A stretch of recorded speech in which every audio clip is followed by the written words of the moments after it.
Everyone, and thank you so much for being here this evening. We have a special treat, a weekend treat for everybody.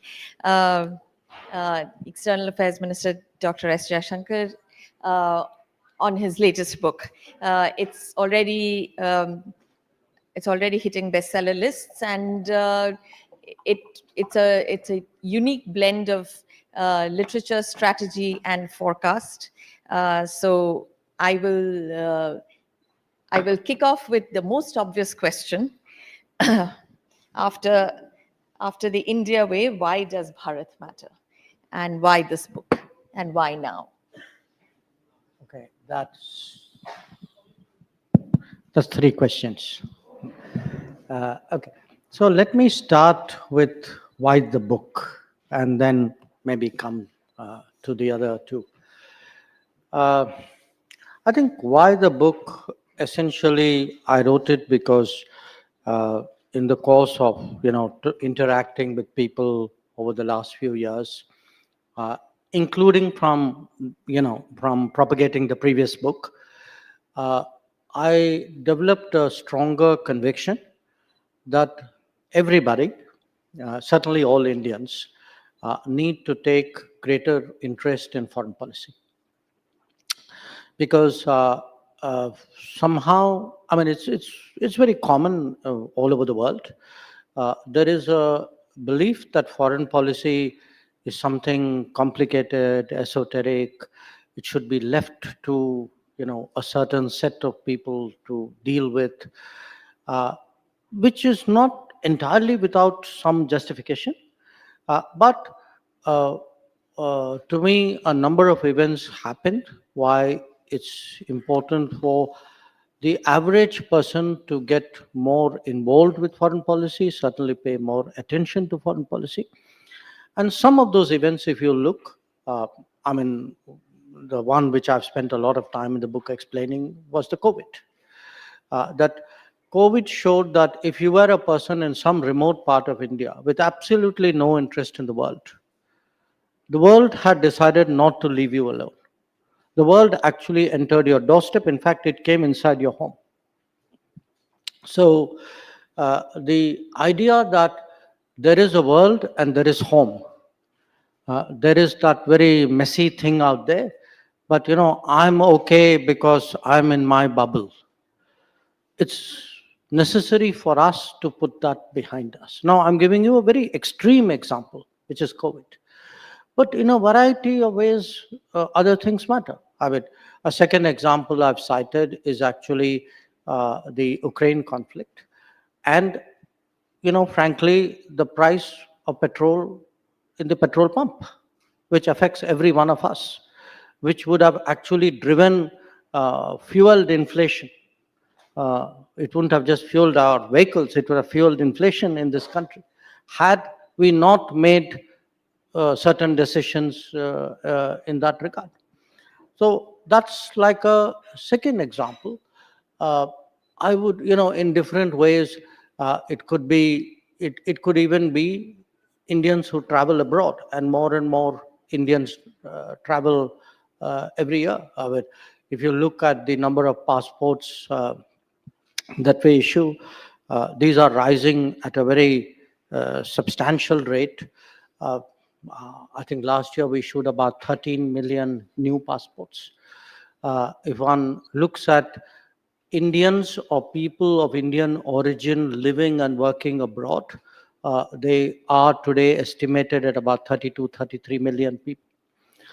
When we had that, when we had a lockdown situation, if you look at the number of Indians who happened at that particular point of time to be abroad in some form, people who were working in cruise shipping and merchant shipping and airlines and hotels, who'd gone out as blue-collar workers. We have today about, I think, 1.3 million students out at any given point of time. So the Indians who go out, should also be aware of that, something can happen in the world. And frankly, their families and their near and dear need to know it too. So, I mean, this is a long way of saying that really globalization today, between globalization and technology, because there's a segment I've also devoted to the dangers from the normal.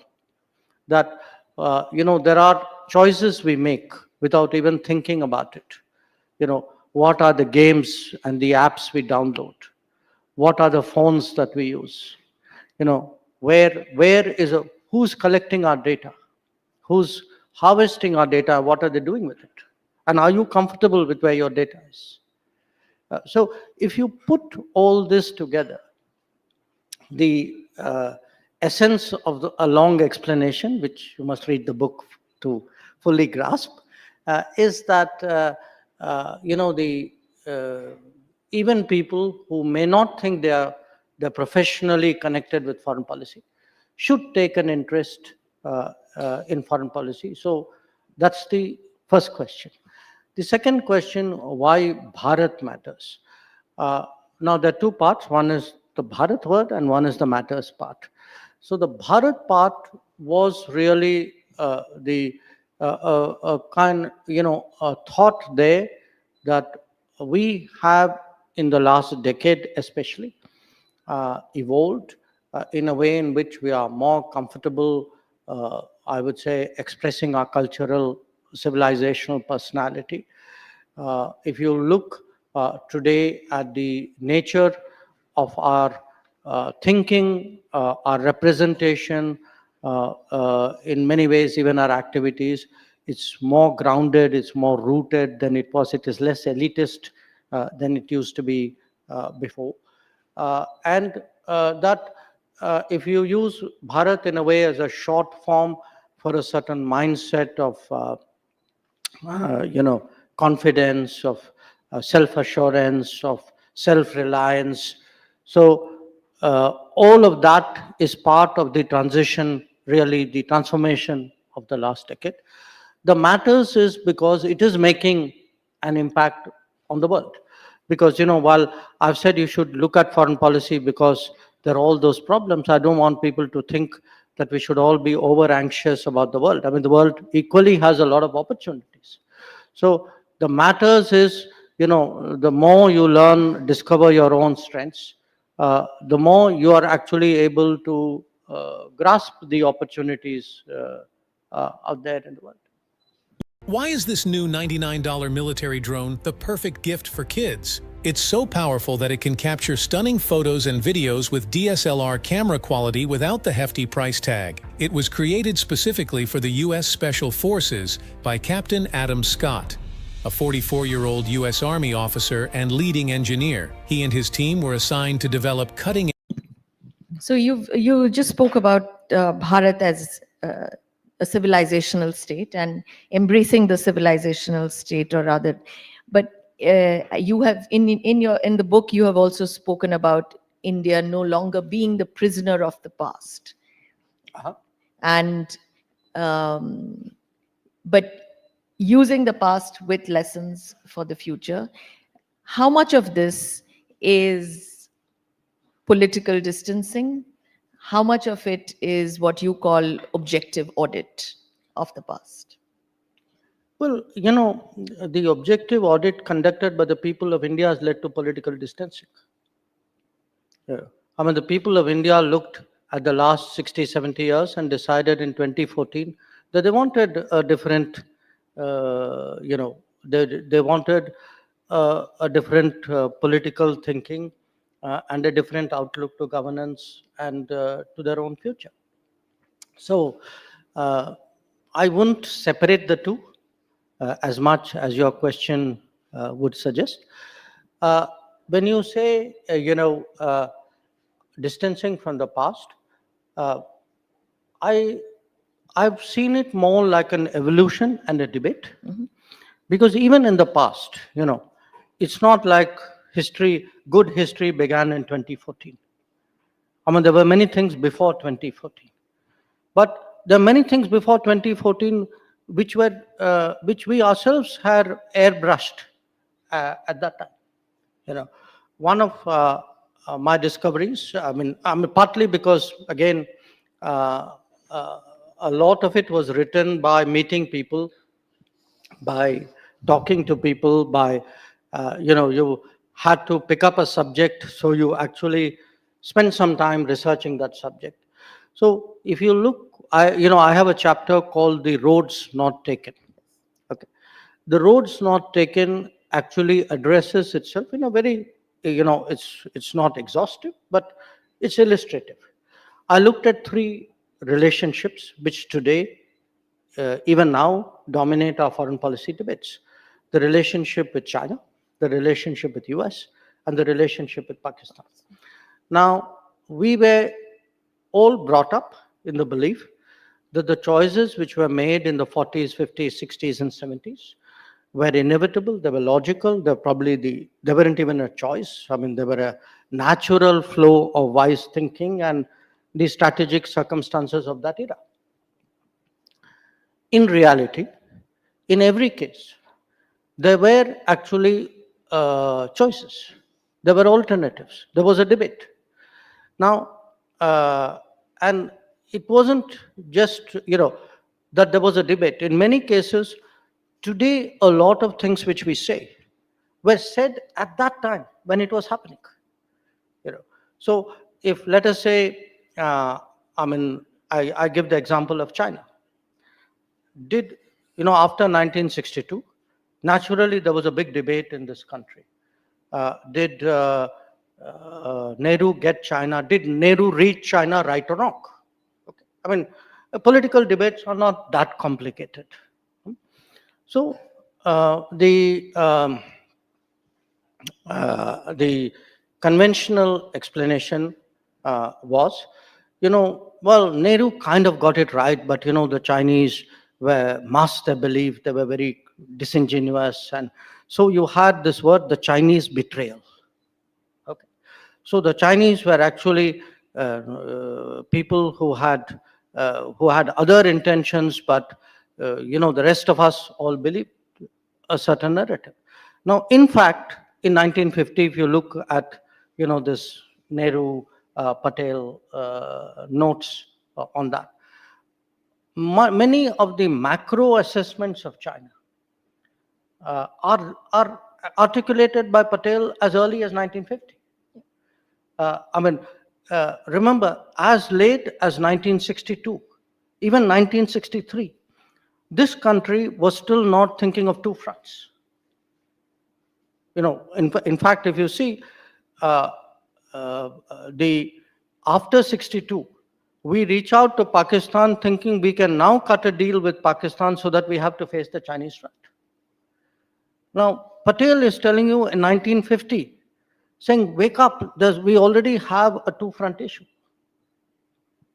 So I flagged that because somewhere we have, it's not like we've forgotten our own history. We often were not taught our own history. Many of us knowingly looked away. Many of us never knew it. So that's one example. I could give you a very different example. That's US. Yes.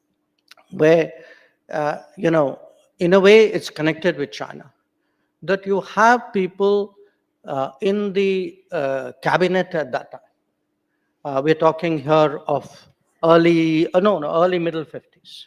Okay, who essentially are asking Nehru, and not asking Nehru, they're saying it in public, saying, look, why are we taking up China's cause to the extent that we are alienating the Americans?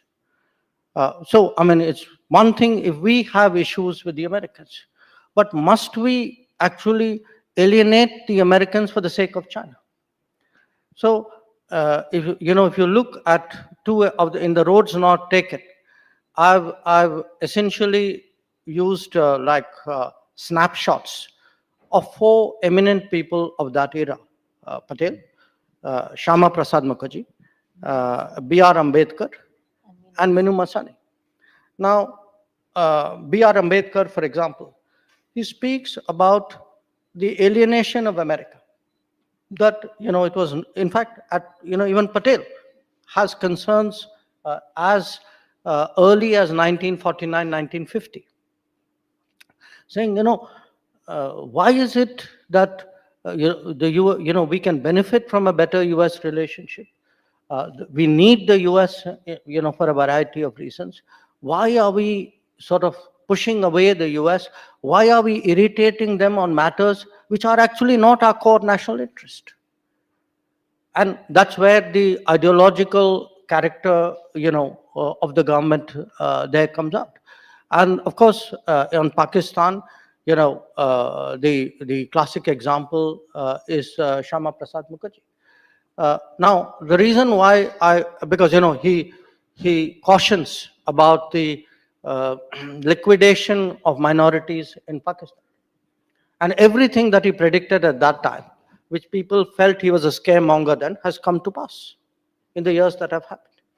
Now, why have I put it? Because if I had told any of you, could you name for me ministers of the Indian cabinet who resigned because they had differences on foreign policy, I'm pretty sure most of you, before we had this talk today, would be stumped for an answer.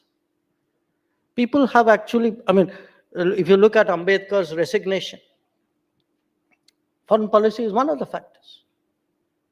So it's important for us to know our past. So I'm not rejecting the past. I'm actually saying let's have a good audit about our past as well. Let's have a more honest audit about our past. And by the way, let's have an honest audit about our distant past as well. That, instead of, we have a complicated, layered history which becomes a civilization. Let's not be in denial of our civilization because it suited people's political calculations in 1950. The one part of this book which is very interesting because it takes over from what your previous book is, which is the reference to a very close reference to the Ramayana. In so many ways, the Mahabharata is a storied epic, much more connected with statecraft. Ramayana, not so much. Mm-hmm. Why did you use Ramayana, and what are the connections that you drew from the Ramayana for India's foreign policy? Well, to be honest, a variety of reasons. One, I'd already used the Mahabharata in the first book, so you want to be a little bit different. Two, I was talking at the release, I think, of the Marathi, or I forget, either the Marathi or Gujarati edition of my first book. And somebody stood up out there, someone like one of you, and actually challenged me to do an exercise with Ramayana. So I accepted that challenge. And once I started applying a certain perspective, I started looking at Ramayana like a political science, international relations, diplomatic person. And then you could see, because this is why epics are epics, that you could actually see pretty much a lot of what is today, what would be the key objectives of a foreign policy, of diplomacy. Well, they are very much out there. How to build a coalition, how to conduct regime change, how to, how to have plan Bs, how to have insiders who, in a way, who kind of give you a much more informationized environment about which you are dealing. How to actually, I would say, build brand and intimidate people, how to deter people, where do you cut your deals? Now, if I were to just give you, list out these and say, look, would any of you differ? This is like diplomacy 101. But this diplomacy 101 is actually permeates the Ramayana. That even the idea of a rules-based order, after all, what is Ram Rajya? Ram Rajya is about a rules-based order. So the idea of a rules-based order, the idea of, even global commons, that if what takes Lord Ram into the forest? If you think of the forest as global commons, where the good citizenry of the world is occupying or traversing through, and which is unprotected and at danger from predatory powers. So you need, someone who will take some responsibility for the global commons. So you find me a modern situation. I can try and give you a Ramayana analogy. Now, the nice thing about it is, in this country, if the moment you start using Ramayana analogies, immediately bingo, everybody gets it. You know, you can have a difficult, explanation. We need to construct the Quad because we have a range of countries with similar interests, and we have global commons. We do global good. Uh, Now, if I were to give some Ramayana type analogy, immediately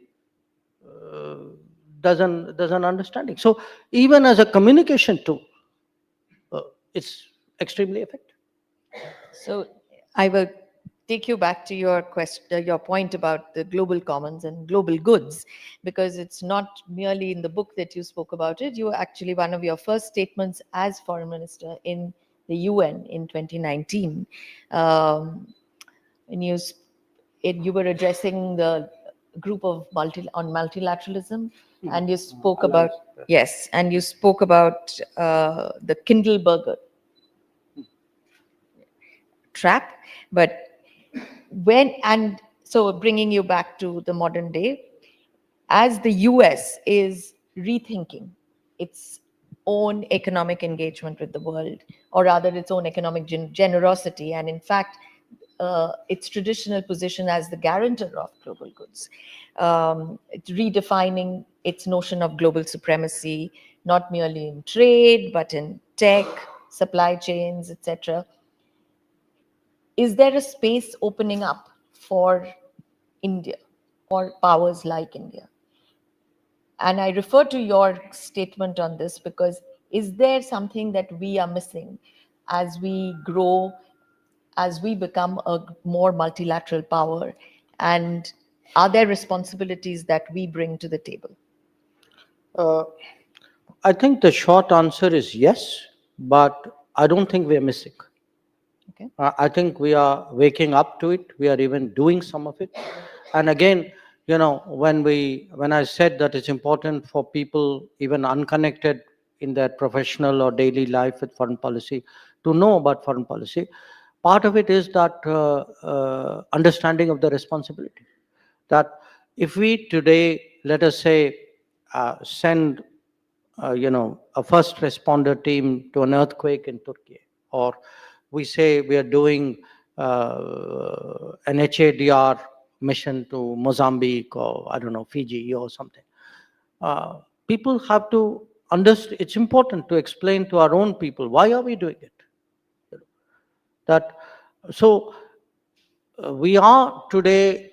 I mean, in fact, if you see, pretty much from 2015, every year, we've had at least one major operation, and one major sort of first responder type operation. So you could have the Yemen's, civil war. Some of them are rescue come response. But you had Yemen, you had South Sudan, you had the Nepal earthquake, you had, of course, the conflict ones. You had, in fact, Maldives when the water supply system broke down. You had Sri Lanka when the mudslides happened. So it's today like a drill. In fact, not is it just a drill. We have even created a force. One of the innovations of the Modi government when they first came into office was to actually raise a force called the National, response, disaster response force. So we have responsibilities which will grow because the old order, which was substantially underwritten and underpinned by a certain expectation and assumption about the United States. Those expectations and assumptions are no longer wholly valid. They've not completely disappeared, but they definitely are not what they were 10 years ago, 20 years ago, 30 years ago. In fact, if you see, I mean, the case of the Quad, I mean, when the tsunami, the 2004 tsunami happened, the US was, was present at a fairly rapid rate in the Indian Ocean. Today, I'm not sure where some contingency like that to happen, that you would actually get that same kind of response with that kind of speed. So, now, which means you have two options. Either somebody picks up the slack or nobody does. Now, I would argue that it's sensible for a country like India. I mean, we can't pick up all the slack, but we can pick up some of the slack, along with others who can contribute. So there is, in a variety of areas today, even in diplomacy, if you want today an outcome at an important conference, there was a time when there were frankly backroom deals, if not actually, let us say, a strong preference expressed by one power or two power or three. Even that today requires much greater confabulation and much more complex deal making than it used to be in the past.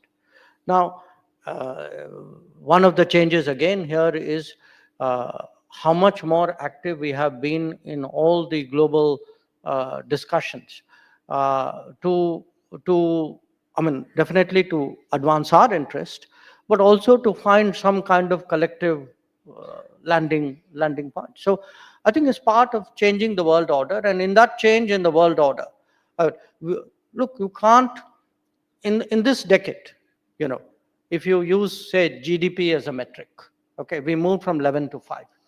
If you use activity as a metric, probably the numbers may be even sharper. So it's part of the changing global order. You can't go up the ladder and then say, I won't, I'm comfortable doing what I was doing when I was a lesser or a smaller polity. So on the changing global order, you've spoken a lot on the Quad. In fact, you have almost an entire chapter devoted to it. Not almost, actually a chapter. And you've also spoken a lot about the I2U2 IMEC. Yes. In a sense, not only a game changer, but you also referred to it as a return to history. Mm-hmm. So you're literally, we want to literally remake this region with echoes of our past. But what is the future that you're looking at? What is the future that you see? Well, it's a strange thing to say, but obviously, because India has such a past, a large part of the future is going to look like the past. Meaning, if in our past, in our history, we had a footprint which extended, let us say, from the eastern coast of China to the eastern coast of Africa, at least. And, I'm not even looking at traversing the Arabian Peninsula and reaching the Mediterranean and southern Europe.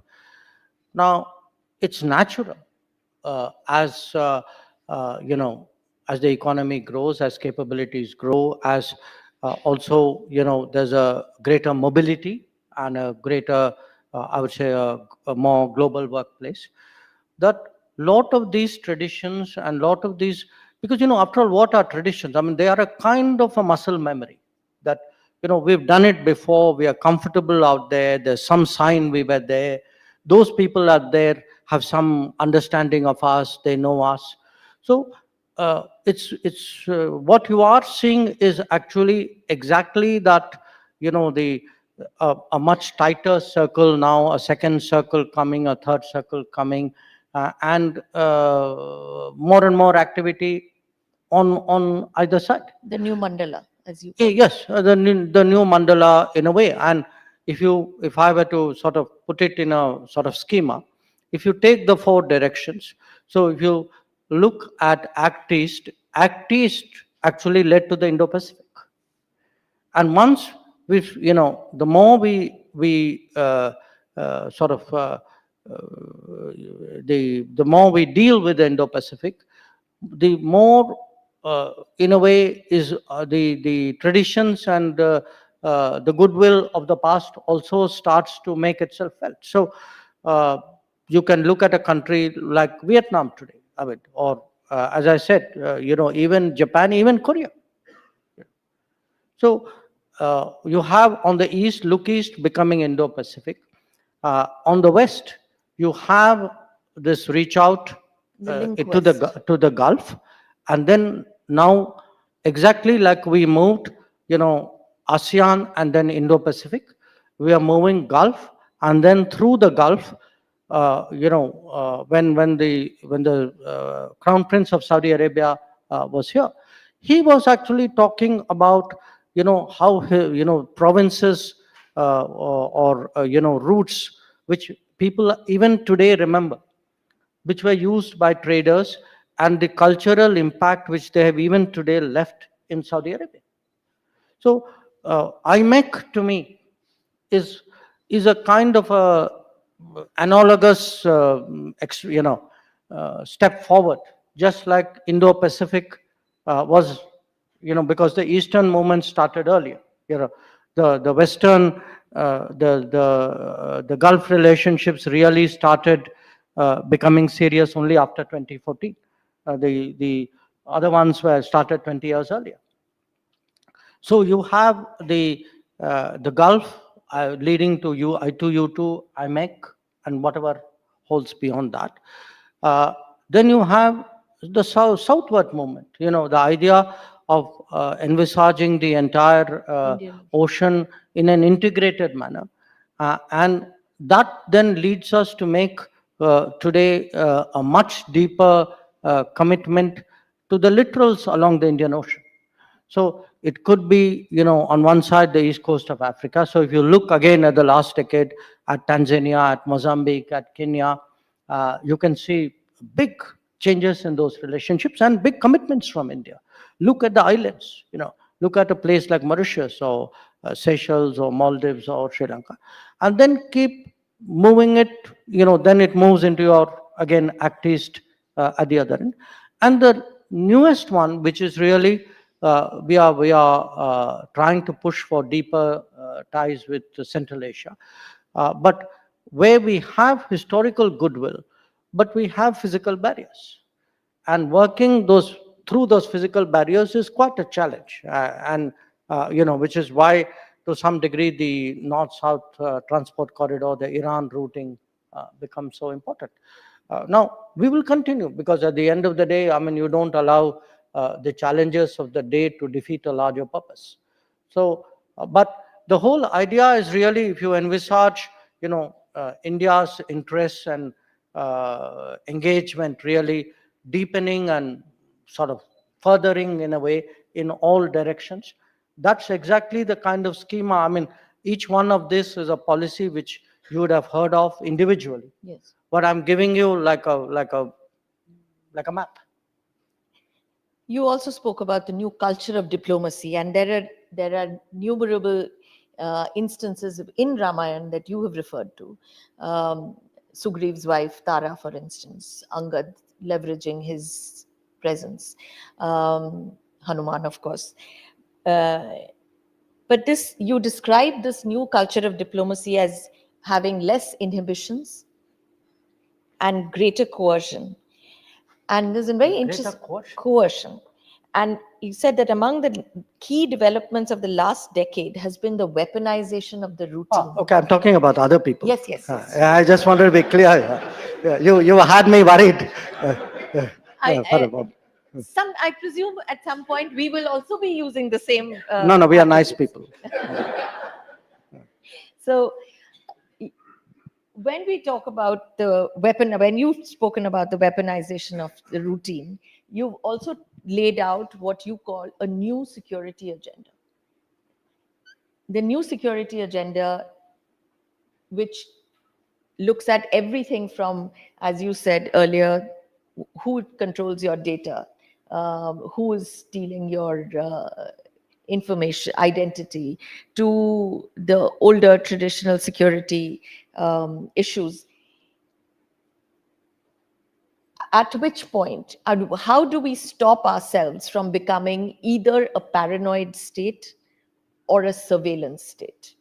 Because the map of security threats to the ordinary Indian or to the ordinary human being has increased exponentially. What is the role that you will play to prevent us from descending into, say, a China? Look, I would say that you are really overstating it in a way that the question has to be reframed to give you really a more accurate answer. Because uh, this is not a question of being paranoid. I mean, there are real problems out there. Yep. It's not, again, a question of surveillance. There is a certain responsibility that a state has. Let's not confuse anarchy and irresponsibility with freedom. So I think there are, today, good governance, national security, in a way, international competitiveness, they all come as a certain package. Now, let me turn it around. Look at the normal.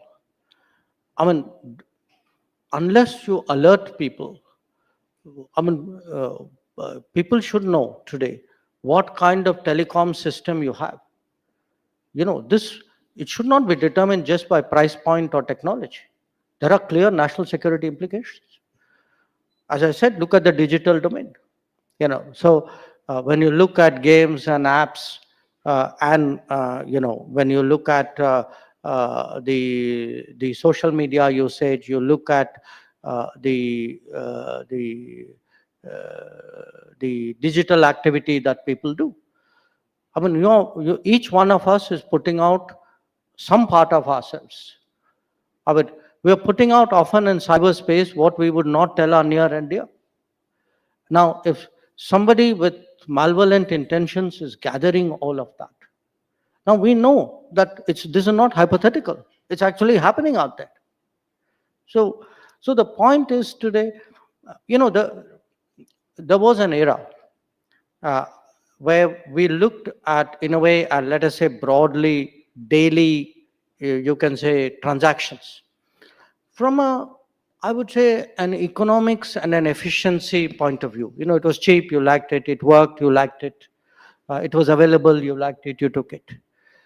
Today, we have to introduce some filter of technology, some filter of digital, some filter of privacy. These are, because these have all become very powerful tools. And the weaponization of the normal, because, I mean, take something as simple as even tourism. I mean, if you look at the last 15 years, you've actually seen tourism weaponized. I mean, I'm not even talking of sanctions and, that's the higher end of it. A country which builds up market shares has the ability, and as we have discovered, sometimes the inclination to weaponize it. So you can weaponize being a supplier, you can weaponize being a consumer, you can weaponize by activities you do, you will not do. I'm angry with you, I will not send tourists, I will not buy this product, I will not supply that raw material. It can happen. It not can happen, it does has happen. happened. Yes. So people have to understand again, when we think security is not just military, defense of the borders. It's not terrorism, countering terrorism alone. It is all that. But there is the daily routine, which is so susceptible today to manipulation. And and this is growing. Uh, I would say, frankly, in many ways, today foreign interference in this country is growing. So the it's important for the average person to understand how the world is changing, because if it is an era of AI and deep fakes, they've not come out of thin air. I mean, they are today at a certain level. There was a whole culture and a process and a progress which has allowed that to happen. Which is why we banned 260 Chinese apps. But that brings me to the dragon in the room.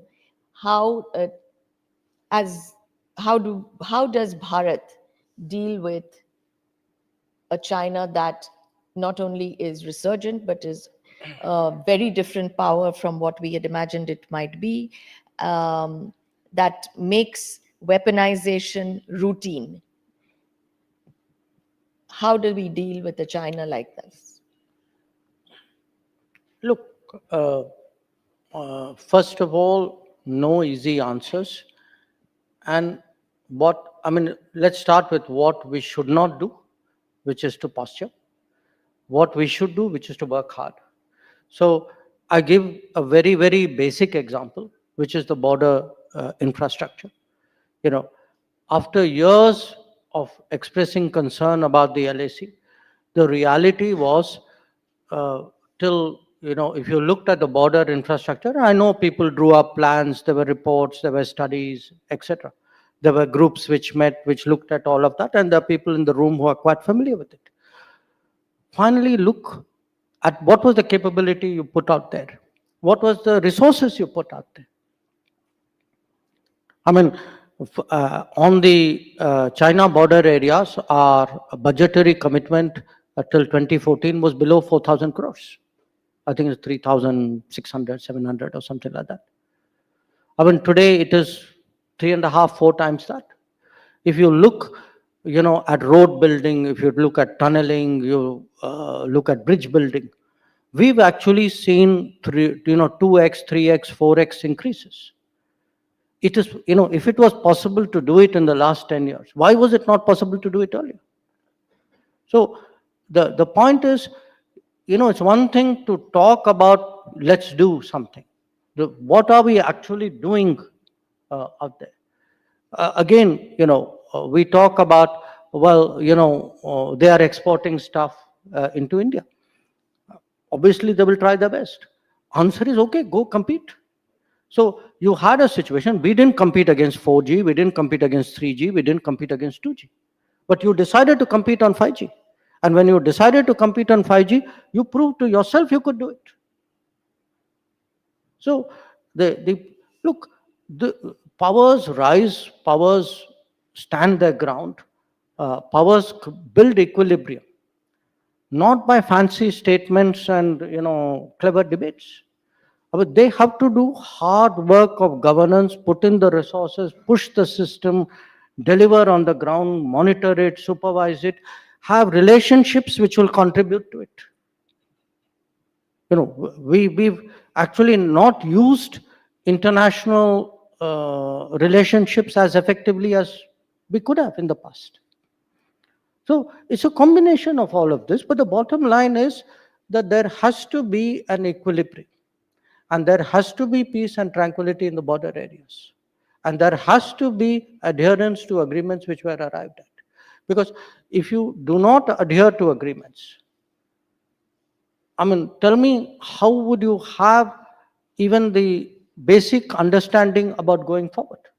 And if there isn't peace and tranquility on the border, how can any society look at other forms of cooperation when the border is disturbed or violent? And there has to be, eventually an equilibrium. I'm convinced it will, but I'm convinced we have to work hard for that equilibrium.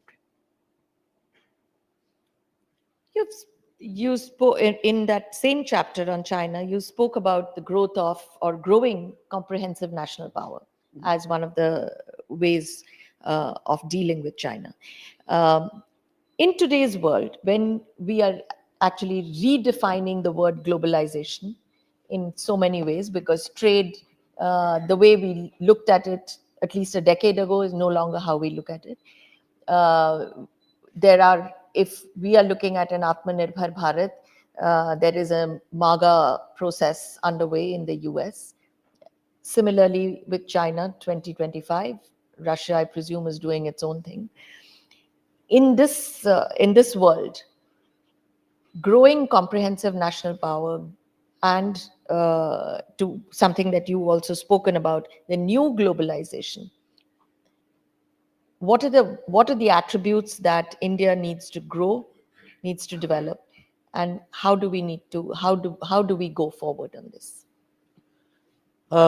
Look, I can only give you a few, illustrative answers, because obviously it's a very big question.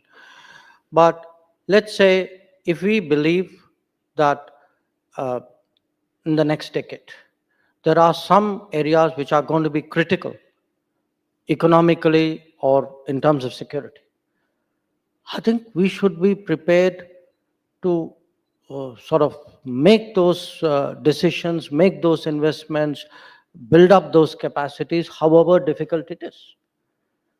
Now, day before yesterday, the cabinet approved the establishment of a semiconductor fab, which an Indian, enterprise would do along with the Taiwanese, in collaboration with the Taiwanese one, and with two assembly plants.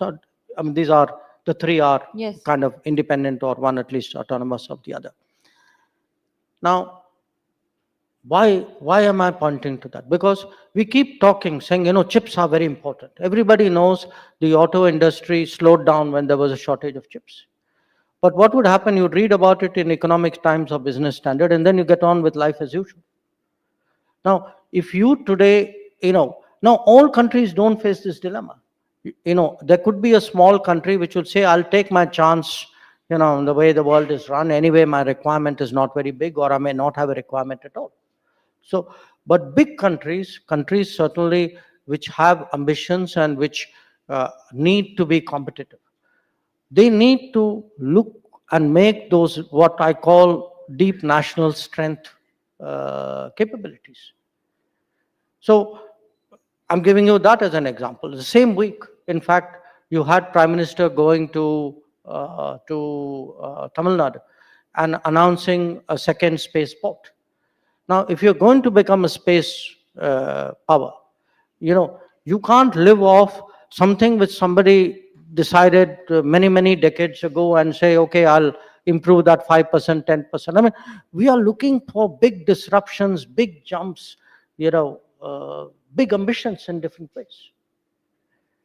So it will, if, as I said, if the world is going to be about AI and chips and batteries and electric mobility and renewables and green technology and clean technology, we'll have to get out there.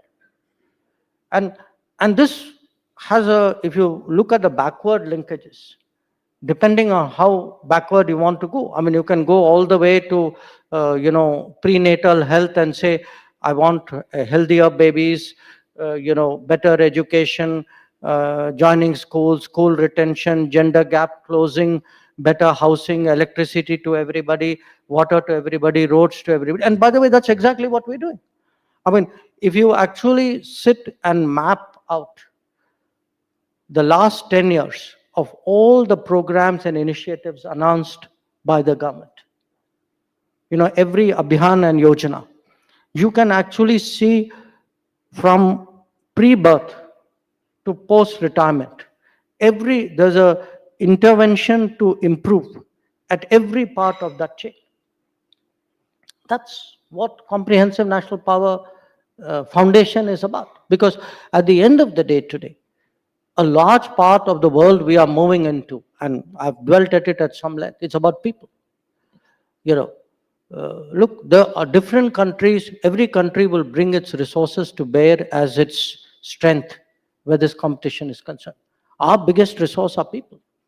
So if we do not invest in people, we do not do the skilling, the university education, the better school performance, that whole chain, we are underselling our best resource.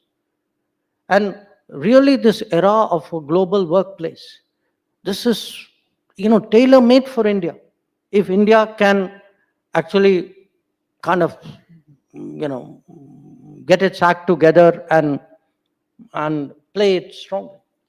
One of the things that you've been oft quoted about recently has been India as non-West, but India not as anti-West.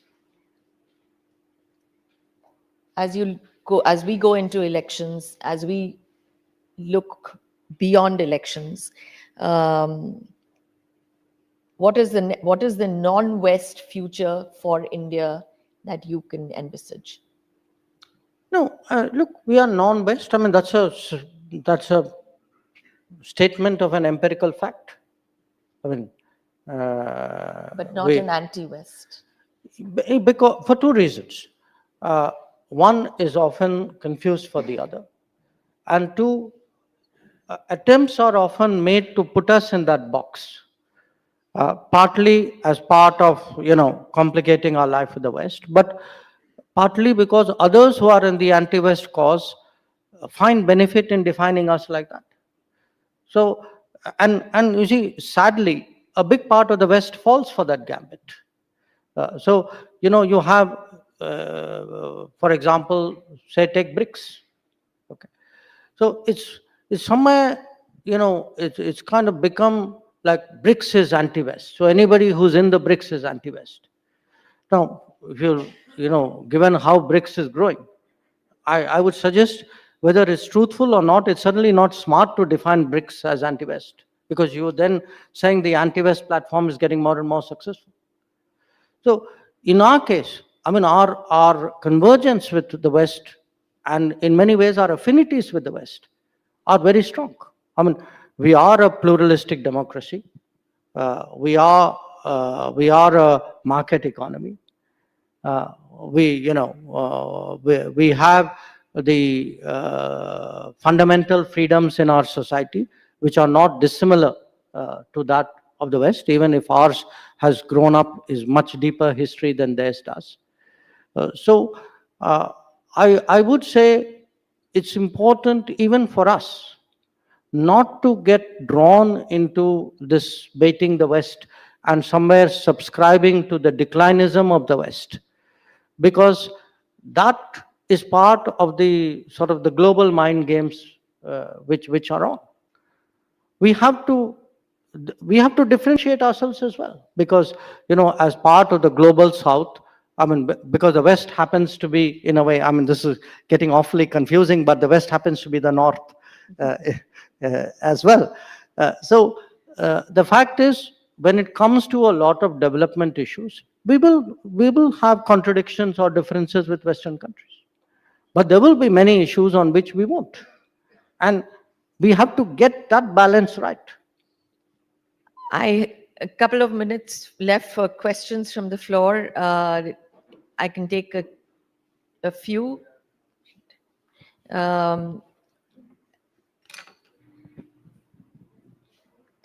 Young lady in front.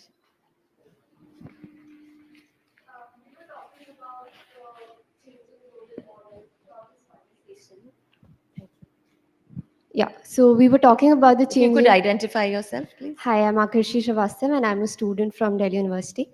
So coming back to the question, we were talking about the changing global order throughout this conversation. And so do you think that international multilateral organizations reflect this change? And since they have a lot of leverage in the way our world unfolds, how do you think India should position itself to push for a reform in these international multilateral organizations? Yeah, thank you so much. Take a couple of questions. Alex, just okay. 1 second. Sure. On the British High Commissioner. just wanted to follow up on that question, actually. Do you see a sort of changing order emerging? Talk about order, and what do you see as you see the next sort of 5 or 10 years in terms of how that order might change? The young lady at the back.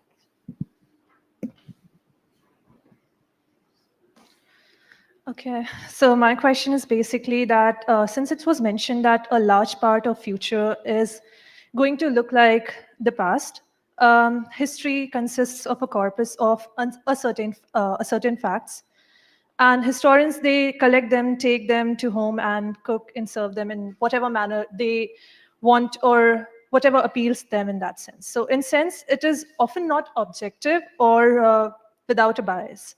So in a scenario like this, how can we prevent the politicization of history, or how can we not let it be biased in that sense for the future to be shaped? Thank you. And then your neighbors? your name. Okay, I'm Vaishu, and I'm a third-year history student at LSR. Thank you. Should we take one more? Or are you okay? No. Yeah, one more. Okay, fine.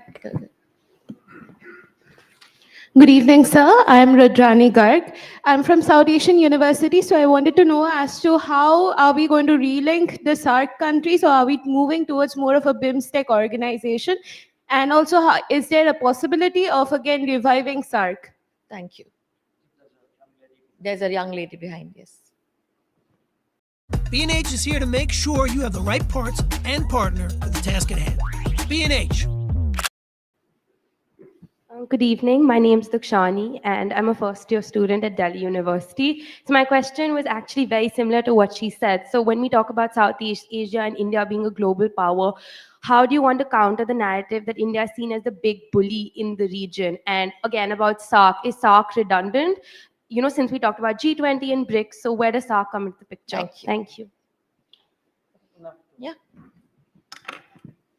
So, do international organizations reflect the changes in the global order? Obviously not.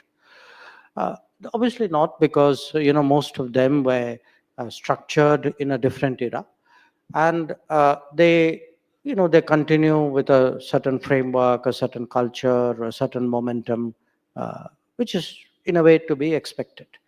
So the challenge is very much that how do you get institutions to accept that the ground reality is different? And as I said, it's not just in international relations. I mean, we have this even in a domestic situation. I mean, ground realities have changed, but old habits, as we often see, apparently don't go away. So the point here is there will be a kind of a bottom-up pressure. There will be, in many ways, an effort by those who aspire strongly, those who have the ability in different ways to push the system to try and do so. Now, a classic example, of course, is the United Nations. Now, bear in mind, that's not the only multilateral organizations. Different organizations have actually undergone some degree of change. In fact, I don't call G20 an organization, but certainly as a mechanism or as a platform, the fact that it added on a permanent member, shows that formats, mechanisms are not impervious to change. Now, in the case of the UN, you can see broadly who's pushing for a change, which are the countries who are in a way resisting it. Some are more open about it, some are less so.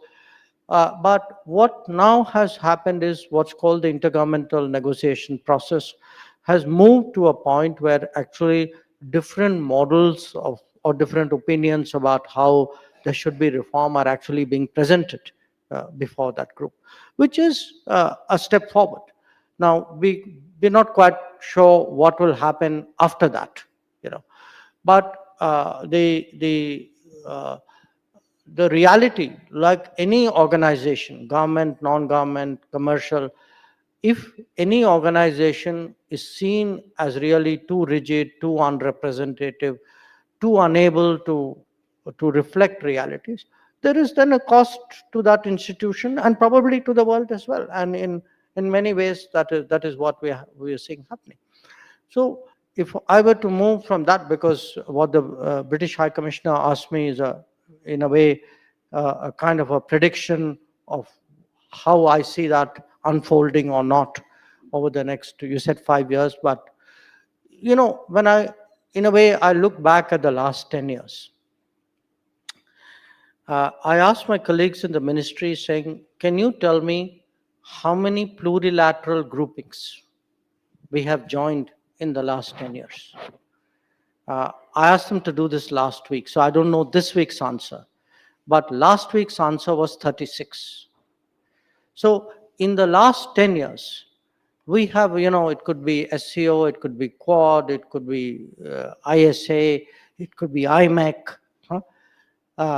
I believe the number is much higher, so I'm sure the next time we have a conversation, I'll update you. But what does it tell you?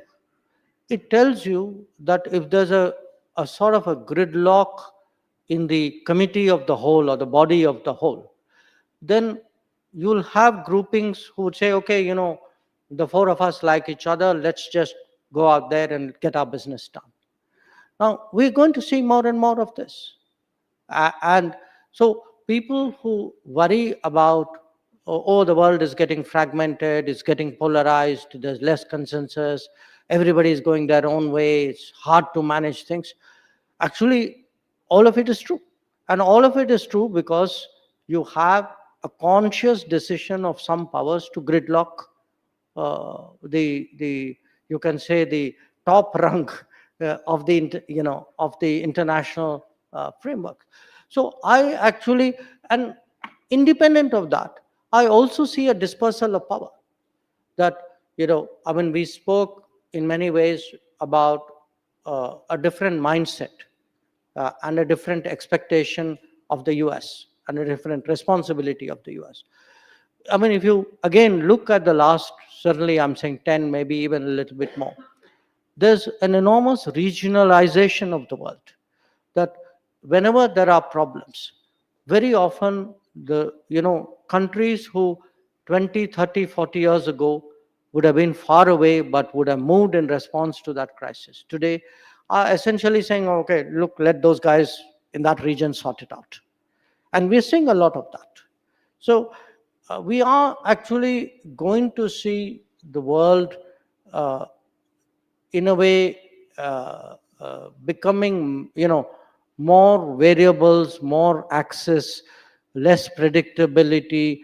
I don't want to portray it as a kind of anarchy, but definitely there'll be a certain looseness and a certain, I would say, consequent creativity in that system. It will lead to very imaginative diplomacy. For those who are nimble-footed, who are willing to, take some bets and explore some things, this is a very, it's a very attractive world or interesting world out there. But I do see it, moving away. When we look back at the last 20, 30 years, they will look very humdrum as compared to what actually awaits us. On the politicization of history, we've seen politicization of history in this country. I come from a university which made its name and claimed fame for that reason. Look, the fact is, yes, there is objectivity. Yes, there is history, but there is also politics. And somewhere, how does one kind of get a balance about it? I do believe that the country is best served by people asking questions. When you asked me right at the start, saying, are you distancing yourself? I don't think asking questions is distancing. I think asking questions is healthy. I would hope 10 or 20 years from now, somebody asks questions about what we as a government are doing. I think that's good for the country. I mean, what we do not need is the kind of, cult worship that we saw for many, many decades. That, no, you should not ask things, you should not criticize things. There has to be a certain, I would say, not just a validation, but a desire to improve through revisiting and reimagining. But some of it you cannot keep the politics away, because politics is a reality. You don't want a depoliticized society. I mean, such a thing doesn't exist, but depoliticized is sort of uni-politicized in a way. On SARC, I'll take those two questions together. Look, SARC is in trouble basically because how do you have a regional organization where one member does not hide the fact, in fact, sometimes proclaims the fact, that they undertake, I'm using the most neutral words possible, violent actions against other members. If we are to sit as a group, but you reserve the right to attack me at night, how long are we going to sit as a group? So we have kind of obfuscated this issue for too long. We found excuses. Well, there's a constituency out there. There's a reason for why they are doing it. The bottom line is we have to be clear in our own minds. I mean, is it the view that we should proceed with SARC even if one member of SARC actually has training camps, trains terrorists, pushes them across, supports them in different ways? So it was heading for a crisis. It was just a certain succession of events finally precipitated what happened. So if you ask me, do you see a future for SARC? In some ways, actually, you're asking me, do I see a future for that country? Because if that country doesn't change, doesn't really let go of those kinds of options in its, in its armory or its toolkit, then it's not just SARC which is in danger. I mean, very frankly, you're looking at the state of that country as well.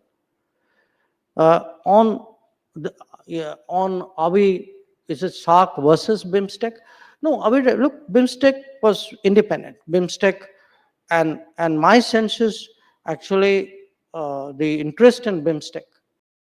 Hip-hop was a big inspiration for me. That sound, the energy, like I want to do that. Anytime hip-hop touched it, it became gold. It was starting to shape out our soundtrack of our lives. I'll take my role every day at SiriusXM as big sister to the culture. There have been so many highlights: music, community, fashion, culture, and there's moments that's like no other. We just had the Thai Deputy PM here. We had been discussing BIMSTEC more deeply with the Bangladeshis as well, but other BIMSTEC members. I think there is today an appetite to grow BIMSTEC. We know, again, it's not like there are no problems there. The situation in Myanmar is very challenging. But I would say we don't have the kind of issues in BIMSTEC which we do in SARC. There is a will to cooperate. There is a desire to take it forward. But because I fold into it the other question as well, how is India perceived by neighbors? The big change today in this part of the world is what has happened between India and its neighbors. When you say India is perceived as a big bully, big bullies don't provide $4.5 billion when the neighbors are in trouble. Big bullies don't supply vaccines to other countries when COVID is on, or make exceptions to their own rules to respond to food demands or fuel demands or fertilizer demands because some war in some other part of the world has complicated their lives. You also have to look today at actually what is changed between India and its neighbors. With certainly with Bangladesh and Nepal. I mean, today you have a power grid, you have roads which didn't exist a decade ago, you have railways which didn't exist a decade ago. There's usage of waterways. Indian businesses use ports of Bangladesh on a national treatment basis. So if you actually look today at the connectivity, the just the volume of people moving up and down, the volume of the trade which is there, the investments which are there, it's actually a very, very good story to tell. Not just with Nepal and Bangladesh, with Sri Lanka as well. I would say even with Maldives. Uh, and Bhutan. I mean, I don't want to miss them out because they have just been consistently strong partners. So our problem in the neighborhood, very honestly, is in respect of one country. And and in diplomacy, you always hold out hopes that yes, okay, keep at it, and who knows, one day, what the future holds. I think we are completely out of time, and thank you all for being a great audience. But thank you so much, Dr. Jaishankar, for an absolutely fascinating hour. Thank you very much.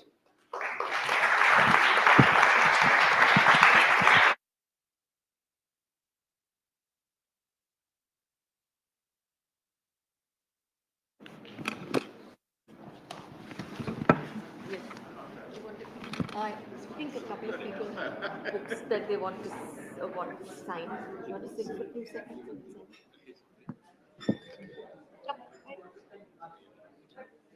You've already signed.